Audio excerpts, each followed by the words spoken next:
Good morning. So today I'm in Indiana for the PRI show, the Performance Racing Industry Show.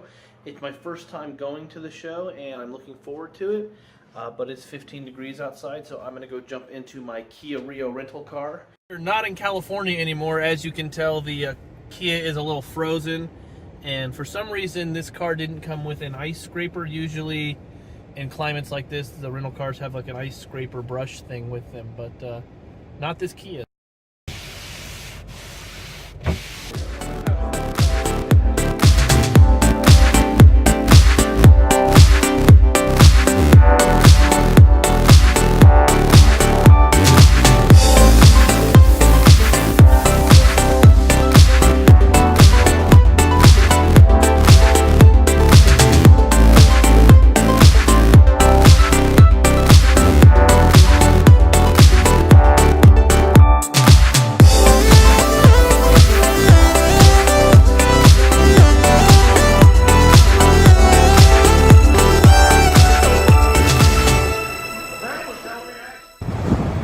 So that was the Performance Racing Industry Show.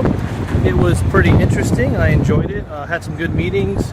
I'm going to go around town, kind of explore the city today, and then tomorrow I'm going out to the Indianapolis 500 Speedway to go on a tour and check out the museum there. So that should be a lot of fun. So I was driving over by the Speedway and I spotted this house, and I thought you guys would like to see what a real race fan looks like.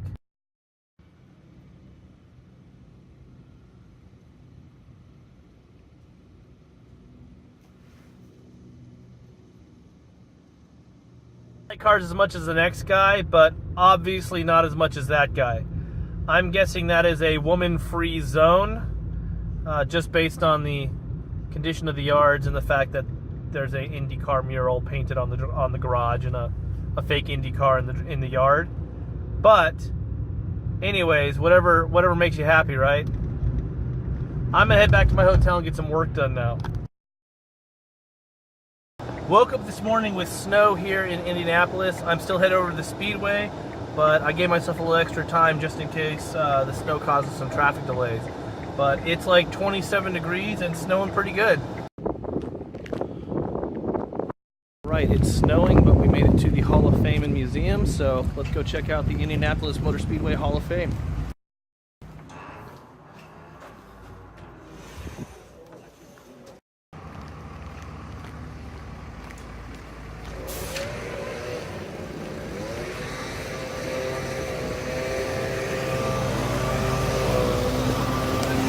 Morning.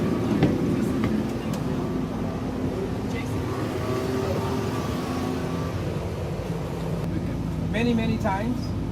In winter time, you've been in the winter time. Have you ever seen a race on the track in the winter time? Nah, of course not. Well, today you're going to get to do one full speed lap around the track. One full speed lap depending on weather conditions. So considering the fact that there's a lot of snow out there, we're not going to be breaking any track records today. My name is Marvin, and your pilot this morning is Bob. Hello everyone, and welcome to the world's greatest race course, the Indianapolis Motor Speedway. This is longtime motorsport and Indy 500 broadcaster Bob Jenkins, and I'll be your guide along the way as we make a lap around this historic track racing surface. Today, people around the world know the Indianapolis Motor Speedway as the Brickyard. After 2 years of racing, attendance began to decline. Fisher, along with his partners James Allison, Arthur Newby, and Frank Wheeler, decided it would be best to hold one epic race every year.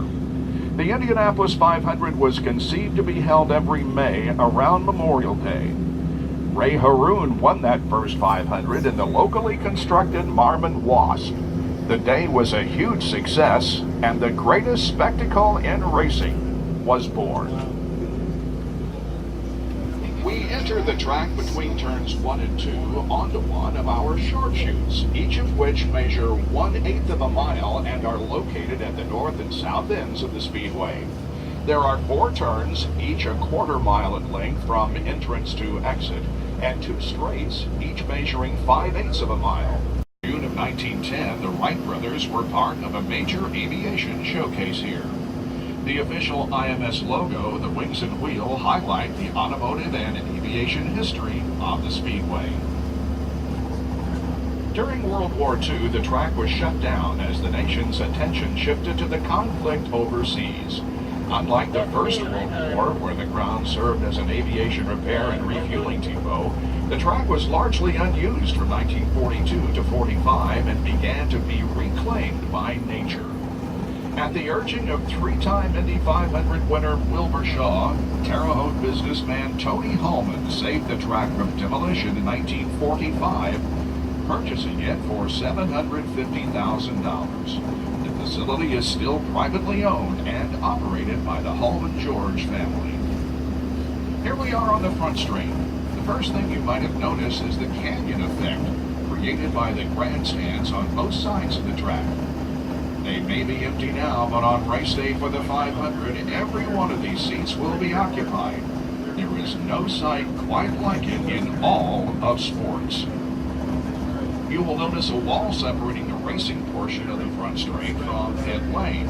The original version of this was installed in 1957, and it may have been the first of its kind anywhere in the world. So we're here at the Bricks in Indy. Look at this.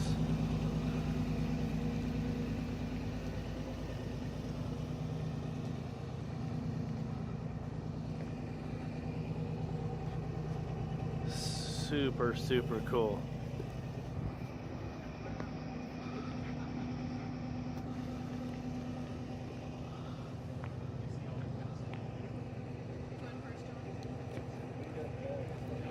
So I suppose I should kiss the bricks. So, there we go. We have kissed the bricks. It's amazing the scale of this place once you're down here. When I was here yesterday looking around, it was big, but it's much bigger when you're down here looking up at it all.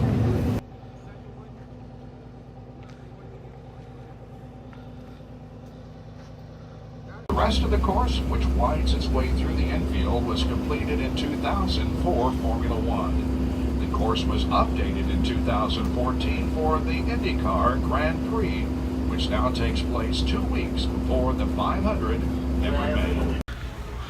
Alright guys, so I'm here at the Indianapolis Motor Speedway Museum, and I figured I would take you guys on a little tour as well.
So one of the coolest things here is this like vintage mock-up of a garage that they have that it's kind of like traveling back in time. It's just really, really cool.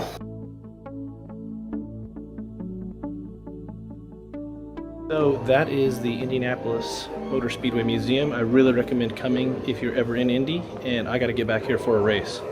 All right, wrapped up at the Indy Hall of Fame. Really cool. Picked up some souvenir gifts for Dad and Grandpa, of course, because they're huge motorsports fans too. Head back to the airport now, get something to eat and just kind of chill out till my flight later this afternoon. If it wasn't snowing, I'd probably go do other stuff around Indy, but it's kind of cold and miserable, so I think I'm just going to go head back to the airport now and chill out for a bit.